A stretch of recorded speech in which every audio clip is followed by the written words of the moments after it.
আমরা আশা করি একটা ভালো নির্বাচন হবে এবং এই নির্বাচনের মধ্য দিয়ে জনগণ তাদের ভোটের অধিকার প্রতিষ্ঠা করতে পারবেন এবং এইটা মনে রাখা দরকার যে রক্তস্নাত অভ্যুত্থানের উপর দাঁড়িয়ে আমরা একটা বাংলাদেশে গণতন্ত্র প্রতিষ্ঠার পথ রচনা করেছি।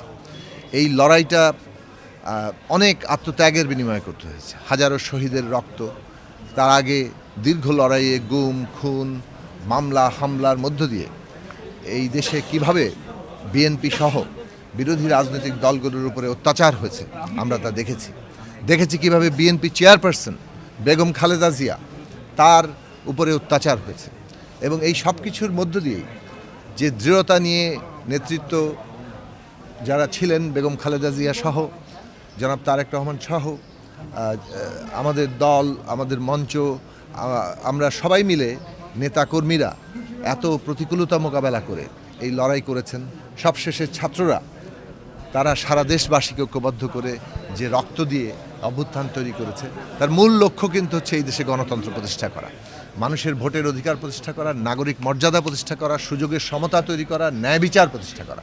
ফলে আগামী সংসদটা হচ্ছে এই যে মানুষের আকাঙ্ক্ষা বাস্তবায়নের সংসদ, সেই জন্য এই সংসদ কিন্তু সংবিধান সংস্কার পরিষদেরও নির্বাচন। এটা একই সাথে যেমন জাতীয় সংসদ নির্বাচন তেমনি সংবিধান সংস্কার পরিষদের নির্বাচন।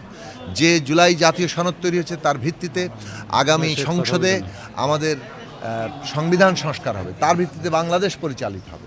কাজে সেই একদম গুরুত্বপূর্ণ একটা সংসদে সবাই যাতে ভোট দিতে পারেন সেই পরিবেশ রক্ষা করা, আমরা যাতে সুস্থ একটা শান্তিপূর্ণ প্রতিযোগিতার মধ্য দিয়ে জনগণের ভোটে আমরা যারাই নির্বাচিত হোক তারা সংসদে গিয়ে জনগণের অধিকার প্রতিষ্ঠা করতে পারে, তাদের জন্য কাজ করতে পারে, সেই বাস্তবতা তৈরি করা আমাদের মূল লক্ষ্য। এবং এই রাজনৈতিক দলগুলো প্রধানত ব্যস্ত ছিল আজকে পর্যন্ত কিংবা আগামীকাল পর্যন্ত তাদের প্রার্থী বাছাই, তাদের মনোনয়ন জমা দেওয়া। আগামীকাল থেকে ব্যক্তিগত প্রার্থী নিজস্ব প্রতীক নিয়ে প্রচার করতে পারবে না, কিন্তু গণভোটের প্রচার কিন্তু করা যাবে। গণভোটের প্রচারে কিন্তু কোনো বাধা নির্বাচন কমিশন থেকে দেওয়া হয়নি, সেটা নির্বাচন কমিশনও করছে, সরকারও করছে।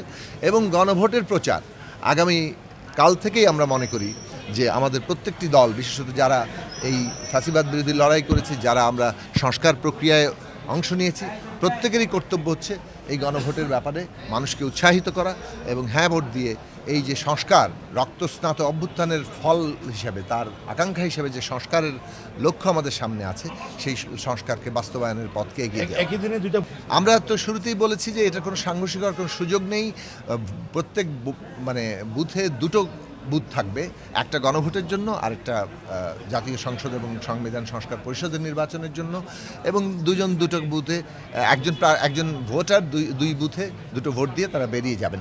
এবং এইটা একদিনে করাটাই আমাদের বর্তমান বাস্তবতায় সাশ্রয়ী, একদিকে অর্থনৈতিকভাবে সাশ্রয়ী, অন্যদিকে হচ্ছে এই যে আগে পরের যে জটিলতাগুলো, সেই সময় সমস্ত কিছু দিক থেকে এগুলো নিয়ে আমরা অনেক যুক্তিতর্ক করেছি এবং শেষ পর্যন্ত যা সিদ্ধান্ত হয়েছে এটাই আমাদের জন্য বর্তমান বাস্তবতায় সবচেয়ে মঙ্গলজনক সিদ্ধান্ত হয়েছে, সবচেয়ে সঠিক সিদ্ধান্ত হয়েছে। আমাদের সকলের কর্তব্য হচ্ছে এটাকে সফল করা।